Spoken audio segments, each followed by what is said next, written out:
My name is Carl Blyth, and I'm the director of COERLL, the Center for Open Educational Resources, and those two L's mean language learning. That's why we're here. I really love our logo. You can see that OER is an acronym, and it's the heart and soul of what we do. It's right in the middle of our title, Center for Open Educational Resources and Language Learning, and you will be making OER as part of this workshop. We have a website that is going to facilitate the building of this community. heritagespanish.coerll.utexas.edu. If you don't remember the URL, all you have to do is go to Google and just type in Heritage Spanish and it's popping up, okay? So what you're getting out of this workshop is, again, not something that you can just, a lesson plan or an activity, but actually a community. So we have developed this website actually last year, but we want to continue to amplify it and build onto it. And it's your website. It's a website to build this community so that you leave here with all these people who know a little bit about how to create materials and you can stay in contact with them. You will be uploading your creation by the end of the next 2 days. And so in other words, you'll be leaving with 60 cool activities or lesson plans or whatever. Whatever people create, you'll be able to use those in your rooms. All right, so let me show you just a real quick tour of what this website has. Let me go to the resources. Classroom activities, textbooks, articles, assessments. You will notice that many of these fields are empty.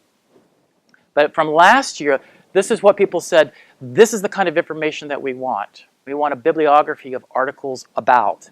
So we want you guys to help us populate the website that you said you wanted, okay? Because we at COERLL, that's what we do. We facilitate what other people are trying to do. We can help you build a really incredible website. You have to help us with the content. Open education is trying to get people out of their bubbles because we are all creating in our bubble. And we really need to have this interaction with other people to keep our motivation, our energy level. I mean, it can be demoralizing sometimes when you're trying to work in a small bubble, and so you need help. That's what the power of the crowd can do. So what I want to do today in this session, we got 3 hours, so we're going to cover a lot of territory. I'm going to talk to you first about openness. It's a mindset. It's a different way of thinking about things. We're trained as educators to think about certain things. We're not always as open as we think we are. Education is fundamentally about opening minds. It's about being open, and we need to practice our own openness. So let me ask you a question, because I've been sitting here listening to this incredible discussion. Who owns la lengua española? So sometimes teachers think they kind of own it. I mean, people take a sense of ownership. So I want you to try to relate what I'm talking to you about, whether I'm talking about a university level and you teach at middle school, please try to make it fit for you. So openness is about OER, open educational resources. It's about open licenses. It's fundamentally about sharing. Okay, what does that mean? And then after I do my talk, I'm going to give you a full hour to create a draft of an OER. I'll give you more information. It basically is a Word file. We're not doing print, we're doing digital. So you need to go and work. You can work together, but you need to come back after the hour with a draft. It can be full of mistakes and ideas in it, but you have to have something to share. And then we're going to show you how to license that, and then we're going to show you how to upload it, because you're going to continue after this workshop. You're just starting. So in my quick hour presentation, what I want to do is introduce you to COERLL. Who are we and what do we do? I'm a director of a federal organization, COERLL. We're funded by the federal government. But there's some really terrible trends going on with education, and not just in higher ed, throughout education. I'm calling it the closing of education. The solution? Well, of course, it's not just open education, but it's part of I think, the solution. And then also the idea of participatory culture. We don't want you to attend this workshop, we want you to participate. And then to show you the results of both open ed and participatory culture together are OER. Those are the products. OER, open educational resources, open educational practices. So I love our logo. I wear t-shirts. I'm all about, so people have said, you know, you named this thing after yourself. My name is Carl. This is COERLL. I thought this is how you would pronounce the acronym, like a coral reef in English. I was thinking coral. But I was listening the other day to Jose, and because, you know, I was trained in sociolinguistics as well, and it's all about variation. So some people say COERLL, some people say COERLL. He was saying COERLL. I teach French people a lot, and it's COEUR. I say, okay, COERLL, COERLL, COERLL. There's actually a company in upstate New York that produces dishware, COERLL, but I don't care how you pronounce it, just know that we're about open, okay? You now know that OER is an acronym, so it's an acronym within an acronym. It's kind of Zen-like. But the main thing, of course, is, again, the kind of the Venn diagrams from Maria's talk, too. The O, of course, is all about open, and that's really what COERLL is about. And about 5 years ago, when we first started, we got the grant to do this from the federal government. I invited all the directors from all the 16 centers. Remember, there are 16 language resource centers around the country, including Maria. At some point, she raised some very interesting, because she has written a lot of textbooks. And she actually, at one point, raised the issue about, well, what does open education mean for those of us who created textbooks? It's a very important topic. Okay, so I've gotten a lot better at presenting open education and also responding to these concerns. First of all, let me say we want to work with anybody who wants to work with us, and we also want to work with publishing companies because we can't do it alone. So I don't see open education as replacing publishing companies. No way. What we're doing is amplifying, we're supplementing, we're extending what publishing can do. The publishing companies are having a really hard time making profits, frankly. And we've already said that publishing companies, wow, they're producing lots of Spanish materials, but they're not always right for your students. You all know that. There's a place for us. There's a role for us. Okay, we're one of 16 foreign language resource centers. We're located right here at UT, and we're focused on OER, producing open educational resources. All of the 16 resource centers have the same mission, and that, of course, is to produce materials, and as it says up there, to improve the foreign language capacity of the US. But frankly, I'll tell you what, we put materials on the internet, and they go all over the world. So the US government gives us money. Everything is paid for by taxpayers. So you've already, I stopped talking about free stuff because people have already paid for it. Okay, but when I say an OER is anything that can be used for educational purposes. That covers everything. A lesson plan can be an OER. Online grammar courses, an entire course. A reference grammar, actually a PowerPoint. As you notice, I've actually given a license here because you may want to use this PowerPoint later on. Maybe, some people do. Let's get to the problem, what I'm calling the closing of education. And I am practicing what I'm preaching, which means I am mixing, remixing, borrowing from somebody else who is sharing with me. And this is from a talk that I attended a year ago by Nick Shawky, who is the director of SPARC, something called Scholarly Publishing and Academic Resources Coalition. It's a mouthful. He's the director of the Right to Research Coalition. Basically, it's a group of 200 of the top research libraries in the country. And so he was talking to librarians here at UT. And he gave this talk, Open Access and the Graduate Experience. And he had a little CC license, which means I will share this with you. You use this as you wish. So my presentation now has his slides in it. And he was talking about open access. You've probably heard of that. And he started with this point. None of you probably have read this journal, right? Tetrahedron, but I certainly had never. But so all of this costs money. And he said, do you have any idea how much this would cost for a year's subscription to this journal? It's a journal in organic chemistry, so I am not going to be reading it. But any idea for the University of Texas for a year's subscription? $15,000. It's incredible.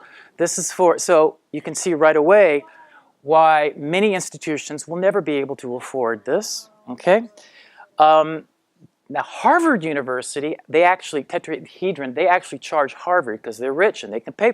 They have a sliding scale. If you're really rich, we're going to charge you $40,000. Incredible. Okay, so by the way, this was the most expensive journal. So, of course, that has an impact factor. But journals are fabulously expensive. And he was talking to librarians. I'm not talking to librarians. I'm talking to language teachers. But the publishing issues are really interesting. And people are being closed out of education because of the economics. So then he showed this slide. The red dots, the serial, so serial means journals. Libraries around the country are spending, look how fast that's going up. They're spending more and more money on these kinds of publications. Whereas monographs, books, who reads books, the line is pretty flat, okay? This is important for those of us in languages, it turns out, because the flat lines, that means humanities. Those lines going up, that means sciences. So more and more of the money going into sciences at places like UT, and less going into humanities. So the Economist printed an article on publishing obscure academic journals is the rare thing in the media industry. It's a license to print money. Somebody's getting rich on this. They're making a lot of money. Then he showed this slide, which I thought was really interesting. So here's publishing. Publishing is a big business. Over here we have Walmart and Starbucks and McDonald's and AT&T. So here's Wiley. You've probably heard of Wiley. So they had a profit margin of 13%. That's pretty good. Over here, Springer, the ones who produced Tetrahedron, 37%. And over here, the Elsevier, yeah, they're the ones, last year they made 39% profit. It's huge, it's incredible. Okay, now that's the picture. There's some definite winners and definite losers in publishing, but I want you to know that 80% of research that gets funded in education, 80% of that's from the public domain. So places like COERLL, we get our money from the public. And so we have to ask ourselves, how are we serving then? How are we turning around and serving the public? So the question is, and this was his question, he asked all of these national gathering of librarians, is, does our publishing system share our values? Okay? So when I say publishing, I'm going to make this move now to textbook publishing, not just journal articles. Okay, so there are all these ways of getting around the system, and students and teachers know how to game a system, how to get around. So if your university, your college, or whatever doesn't have this journal, there are these websites where ICANN has research paper, where it's on Twitter, you can figure it out, and somebody's got a copy of it, and somebody will. You can build a wall, but people are going to figure out a way how to get around the wall, right? Okay. So back to textbooks. This is from the statistics, the Bureau of Labor Statistics that tracks stats for everything. And the blue line in the bottom is overall consumer prices. It's been going up. It always goes up. Prices always go up. But the top lines there, tuition and fees. But college textbooks, look at that. In the past 10 years, college textbooks, the prices have skyrocketed. The US Congress actually had a special session devoted to the high prices of textbooks because we're now finding out that people are not going on. We're having graduation rates have leveled off, and textbook publishing is one of the reasons why. We're finding out people just can't afford it. BuzzFeed, I don't know if you follow this online, but it's a very scientific poll here. 22 things that ruin college experience. Number 1, college textbooks be like $375 new. They're incredibly expensive. And then number 2, and then you have to take all these textbooks back. Or I didn't even use all of these. They told me I had to use them. They make you buy them, and that really infuriates them. And then they try to sell them back, and they're not there. You can't. Okay, so here's the takeaway. At a university, the average price of textbooks now $1,225. That's the average, okay? Per year. What's so important about this particular factor is think about the line that I showed you about colleges and tuition. This is closing down or shutting down education, particularly for people who are trying to send their kid for the first time in their family to colleges. So low-income families, moderate-income families are being shut out of education. And for people who have then taken out loans to send their child to college, they don't have this on their radar because they send their kid to college here at UT, and then all of a sudden in September they get this bill and they don't have the money to pay this bill. 2 in 3 students are saying that they have decided against buying a textbook because the cost is too high. And these, by the way, these are surveys that are being conducted now by the government, by the US government. So half of the students say, and this is very true at UT, we've done surveys, that at some point they've taken fewer courses due to the cost of the textbooks. Less than 1 in 2 students purchase the textbook in a course. I have my students, it's really interesting, they'll kind of get together and one person will buy a textbook for a group, or they'll figure out that parts of it are available online, they'll use that. They're not buying the books. So the whole point is this: students can't learn from material that they can't afford. Duh, it's pretty obvious. Okay, part of the problem, of course, is the marketplace, because in the higher ed, and I'm coming to secondary education, there are problems there too. But in higher ed, we have this problem. The publisher makes a textbook, but the professor adopts it. And oftentimes professors don't know how much materials cost. They're completely unaware of all the things that have just gone through. So they pass it on to the student who can't afford it. The other problem is that we have 90% of the market, only 5 different major publishers. Okay, so there are real problems here. Now in public schools, it's usually talked about, we hear about lack of textbooks. If you just type in, you do a Google search, lack of textbooks, you're going to find all kinds of articles, recent articles about that. Oftentimes Americans think, well, that's a problem overseas. Like in Africa, they don't have enough textbooks, those poor students. And it's true, UNESCO and what we're trying to do with Open Ed, it's a global movement and people are working with countries all around the world. But let me tell you, it's a problem right here in the United States. This is North Carolina. I'm going to use a state. I'm not going to bash Texas. I'm coming to Texas. So here's what they spent in 2008. Since 2008, after the kind of the economic crash, $76 per student. 2015, $16 per student. We have had an incredible decline in how much money state governments are spending on materials for their students. So in the space of 2000, so in 8 years, we're now starting to see the effects. We train students who go into the teaching profession, and they're coming back and telling us, I don't have textbooks in my classes, in my schools. And that's the problem, and it's happening everywhere. Last semester, I was asked by the State Board of Education. It was really an interesting moment for me. The State Board of Education had a day-long kind of information gathering day where they were talking about textbooks.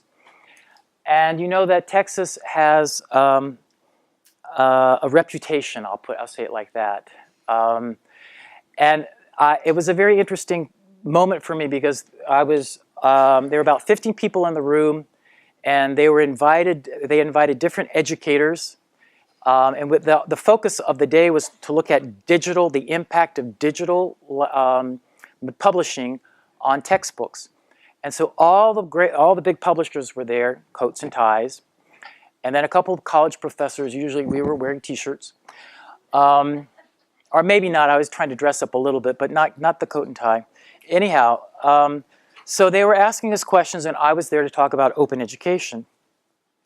And everybody is trying to figure out ways to spend less money, obviously. But the thing I want to tell you from the State Board of Education is they were very interested in what we were having to say, what we said about OER.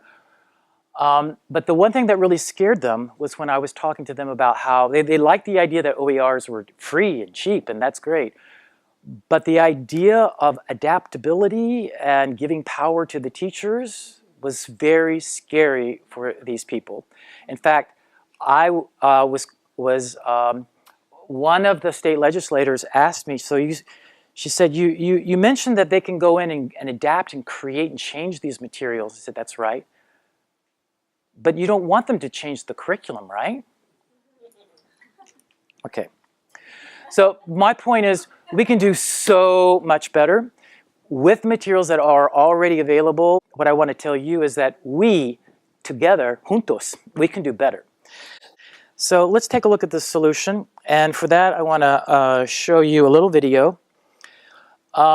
This video was commissioned, actually, by the U.S. government. They had a competition, and they said, we want you to explain, and this was an international competition, we want you to explain the concept of open education to the world. And this was they had thousands of entries. This was the one that won.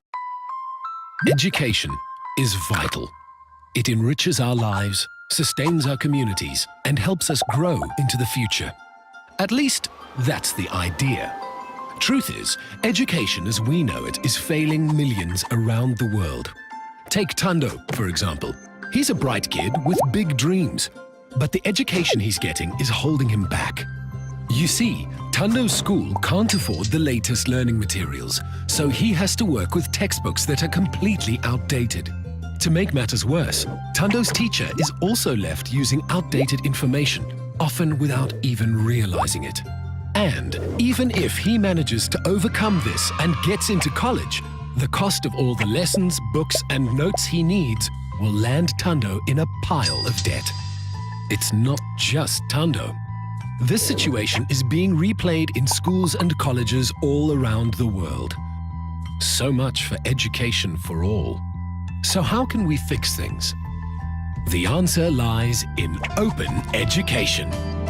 Open education is a global movement that aims to bring quality education to teachers and students everywhere.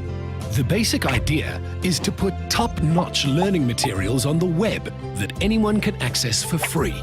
You see, unlike textbooks, open ed resources can always be revised, so they're never out of date. Teachers are given free license to adapt them and improve them, giving students exactly what they need to achieve their dreams. As all open ed resources are free to share, schools are no longer limited by where they are or how much money they have. And if you think open education doesn't make the grade, think again. Open ed resources are being created by the world's most respected institutions and scholars. And the Obama administration is set to invest up to $2 billion in open ed in the next 4 years alone. From the highest branches of government right down to grassroots level, open education is changing lives. Visit creativecommons.org/education to learn more. And that gives you, in a nutshell, really quickly, what this is all about. But so open education is a movement. People who are in it talk about it as a movement. Number one, it's a global movement. Guess where that was produced, that video? South Africa, actually, was the team that put that together. So they were from all over the world. There are several open movements. There are many open movements, and they all fundamentally are about social justice. They're fundamentally about looking at social, different kinds of systems that close themselves down, that create shutouts, that keep certain people in power and other people out of power. That's what it's about. It started with something called open source, and the open source movement were really focusing on building software for the internet. And as we 20 years ago realized, wow, this is going to be important for the rest of our lives, software, who controls software controls our destiny. Software engineers pushed back and said, you know what, let's all build this together. We have something now called the open government movement, which is about transparency in government. This was started by the Obama administration 4 years ago, and it's grown. There's 60 countries that have joined. You might have heard of open data. These are research scientists that want to be able to exchange their data. You know, when the Zika virus hits, or when there's some kind of a problem with epidemiology, they can't use their data. It's hard to transfer data from country to country. So we're trying to figure out ways for people to share their data with each other. Okay, so open education then is a movement, and I really like this definition. The open education is a movement is based on a set of intuitions shared by a remarkably wide range of academics, that knowledge should be free and open to use and reuse, that collaboration should be easier, not harder, that people should receive credit and kudos for contributing to education and research, and that concepts and ideas are linked in unusual and surprising ways and not the simple linear forms that today's textbooks present. So when I became part of the movement, I started thinking about what are the obstacles that keep me from sharing as an academic right here in my classrooms, and the University of Texas makes it very hard for me sometimes. Maybe your institutions make it hard for you to share even with each other. So what I mean when I use the term OER, I mean it's an educational material, anything you use in your courses, that's offered freely for anyone to use, typically involving some permission to remix, improve, redistribute. That's an OER. So many people think about it in just point one. Oh yeah, free stuff online, free access. If it's online, it's an OER. Wrong, that's not right. It has those 5 R's. You can keep a copy of it, you can copy it verbatim. Teachers violate copyright all the time, right? You go and you make a copy, that's a violation. So you can reuse it, right? And then you make a copy because you want to distribute it. That's another part of copyright. So you violated it twice. You don't make a copy just for yourself. No, you make it for all your students. But then we want to go beyond that. What if you wanted to revise it, the copy, and then what if you wanted to remix it with other textbooks? That's what we want to be able to do. The 2 meanings of the word free, I've stopped using this word, free materials. There's an expression, there was in the open source movement, it's not really like free as in free beer, it's more like free as in free speech. Because this is about your rights, okay?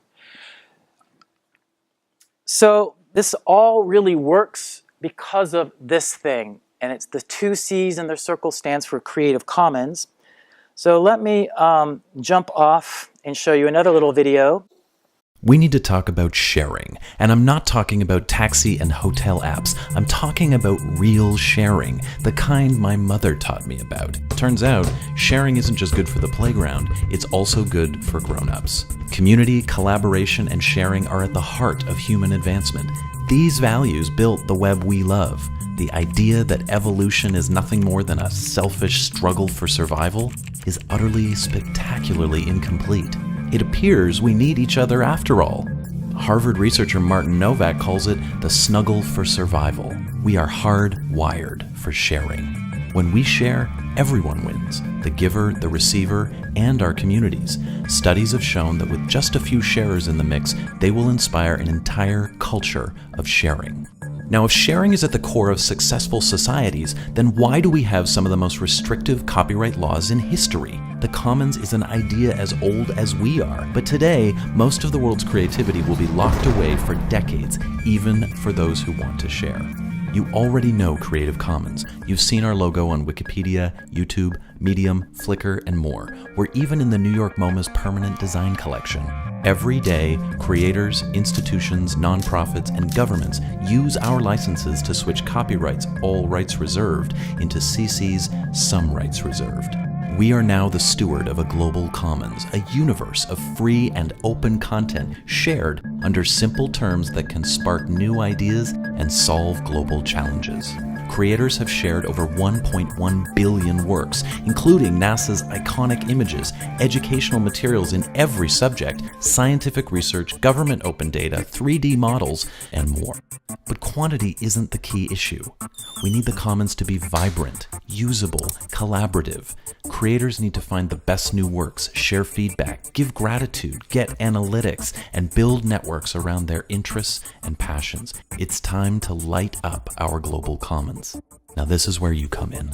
The effort to build a more connected commons is nothing short of transformational, and we need your help. It's a strategic shift for Creative Commons that will require us to develop new infrastructure, new tools, and new resources, and it will require a new level of investment.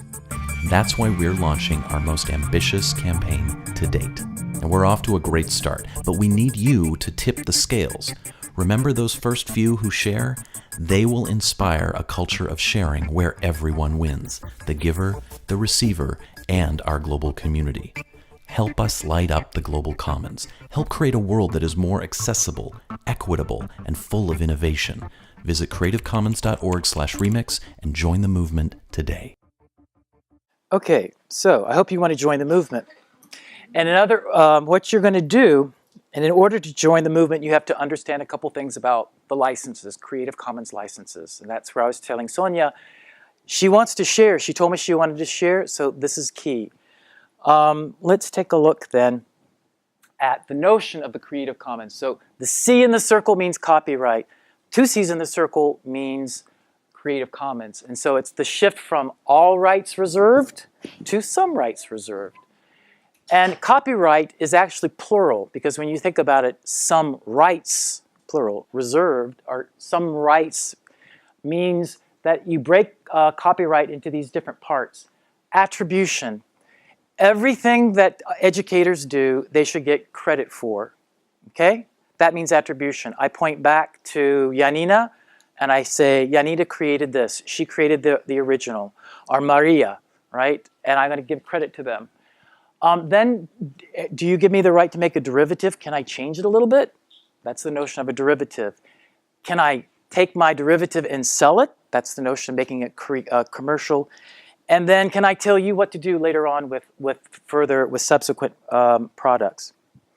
Okay, so let's think about this. This is called intellectual property. The traditional kind of materials carry that, and we're talking about creating non-traditional or open materials, so some rights reserved. There are degrees of openness. So some of the CC licenses carry, then you see, all of them carry attribution. You have to give credit to them. That's how we play the game in education. We're not going to get rich, but at least we deserve credit for our ideas, right? So this one says NCND. So these are icons. What do you think that means? Non-commercial. You can use this, but you've got to give me credit. It's by me. It's by COERLL, and you can't make any commercial product, and no ND, no derivatives. Got to use it just as it is. It's got to be equal. Whereas this one's completely open. Just give me credit and do whatever you want to, all right? Even sell it, resell it if you want to. You can actually think about classrooms as being closed or open too. That's not really what we're talking about, but traditional classrooms are closed physical spaces, and now with the digital world, you can have other people come to your classrooms. You can think about it the way we practice research at places like University of Texas. Traditional methods are we do it all by ourselves. More and more people are actually doing it with crowdsourced methods, so we're letting other people in on the action. And finally, how do we create OER? Well, we have to have an open license, okay? So that gives us permission to share. Technology obviously makes it all available. We put it online. It's so easy to share things online. You have a little share button in Facebook. We have to have some kind of standards to be able to talk to each other. So ACTFL standards, we have professional standards. And then finally, importantly, all of us together, that's the real key. We need to be able to turn this into a community of practice to help each other figure this out and well, share our ideas. So at COERLL, all of the material that we produce, we follow some kind of basic design strategies. We think about it in terms of modular content. I don't want anybody here to produce a textbook. That's way too much. You don't have time to do that. But you have time to produce a little module on food or a lesson on poripara. How many times have you done that already, right? Teachers create a ton of stuff, but they don't do anything with it beyond use that in their classroom, right? So it stays locked up in their classroom, okay? So you have a lot of modular content already. Then we also use embeddable media, so like YouTube, we make sure that it's easy to use. We do it in different formats, and then multiple formats. So we make a commitment to our users that it's free, no cost, or minimal cost. Okay. The other thing that I want to talk, so that's part of the solution is open education and Creative Commons. The other part is really this kind of mental shift that I want to talk about real quickly. Henry Jenkins is a person who studies media culture, and he was a researcher at MIT for many years, and now he's at Southern California. And he wrote in 2006 this idea of convergence culture. And he's also known for the idea of what he has labeled participatory culture. And if you're my age, you're not really doing participatory culture. My students do and live and create participatory culture, right? So what does that mean? Well, what we want to do here at COERLL is create a participatory culture with all of you right here. That means relatively low barriers to artistic expression and civic engagement. We don't want you to think in terms of this has got to be beautiful, this has got to be high production values. No, YouTube videos can be pretty lousy, but they are real and they have a huge impact. You can do it, okay? That's the main message here. A strong support for creating and sharing one's creations with others. We want to support each other in this endeavor. So when you create a cat video and you put it online, that group of people say, there, that's great. Okay? So that's the bigger vision, I think, now of what open education is all about. I want us to stay in contact because I think some people are getting the vision and having ideas. I've already talked to a couple of you who got really great ideas. We need to take the ideas and make them concrete, and we need to keep talking about them and create a community. And I want to end, I know, with a little bit of Q&A because I want you to react to this because you've just been, this has been a dump truck load of information on you. But let's start with the first question. What is your personal experience as an instructor with the closing of education? I opened up with this problem. Is it just me, or have you experienced the closing of education in your neck of the woods where you are teaching? Yes. One thing that I've noticed is ordering textbooks. The textbooks will be moderately expensive, but now there's so much online content. But then you have to get a yearly license for the online content, and that's where all the goodies are and new stuff is. So what will happen is you buy the textbook, and without the online content, the textbook is good, but it's not great. And then every year they're charging you more and more and more for the online content. So you're right. The publishing companies have figured out how to get their money back. Yeah. So if they can't make it through print, they're going to do it somehow, some other way. Yeah. Yes. I have a comment about the sharing. I think has there been talks about the culture, because I think it's a shift also in mindset with educators. What I find is when I'm trying to get groups to collaborate or share, you have someone that's doing something amazing and great and they're really innovative. Teachers have, at least in my experience, at least in my district, a really hard time sharing their intellectual property with others because you want to be the best, you want to have it. With me personally, I always felt it's kind of egotistical, but what I'm doing is great. So if you're doing it, at least you're not doing what you would be doing otherwise. But has there been anything done, because we all have the capacity to share, but do we have the desire to share? That is the key. I think you've articulated the problem beautifully. It's like people are afraid of losing professional face. Mm-hmm. You know, it's a lot safer to do something with my students, but if I have this handout, this activity, whatever it is, maybe I'm a non-native speaker and people are going to say your accent's going in the wrong direction. I mean, it can be trivial. Work that COERLL or these other groups are doing to help shift the mindset of educators in that direction. So here's where I want to go back to that silly cat meme. What is it about that prompts sharing, that it makes it fun, that people say, I can do that too? Obviously, you want to make materials that are authoritative and that are intelligent, and you don't, but we also need to kind of push the barrier down a little bit to say, I can do it too, and not to be quite so judgmental. That's the deal, is that we're not trying to replicate what publishing companies do, because they have very high production values. But there is value in making a lousy YouTube video of your students. When I say lousy, I mean low production value, because people recognize that you're not an expert, you're not a professional, you're not a cinematographer. It's kind of cinéma vérité, if I could use it in French. It looks like what it is, and people accept it. And so that has a different kind of value. Teachers devalue their work all the time, all the time. So are there any resources something. This is a great idea. And this is a personal struggle, a professional struggle for me. Getting groups to share. Right. And if that's that's a whole mission of COERLL, is creating resources, as far as I've understood it, for people and for people to share. And like I was on, and I don't know, are y'all collaborating with ACTFL? Because I'm in the SIG group, the Heritage Learners SIG group in ACTFL, and there's been some messages recently going, oh, does anyone have this? And once someone opened the question, people started adding all these things, and I'm thinking the Heritage Cafe would be a much better place for something like that versus just those people that are in ACTFL, that are part of a SIG, like it's closing the group. Right. So is there connection? Are there resources developed in that area that others could then take and use when people are hesitant? Say, or is it just something we have to go back to our groups and try to promote? And secondly, that's a big question. I won't be able to remember if you add on to that. So that's why we want to do the Heritage Spanish group here, because the community is the most important really aspect of this.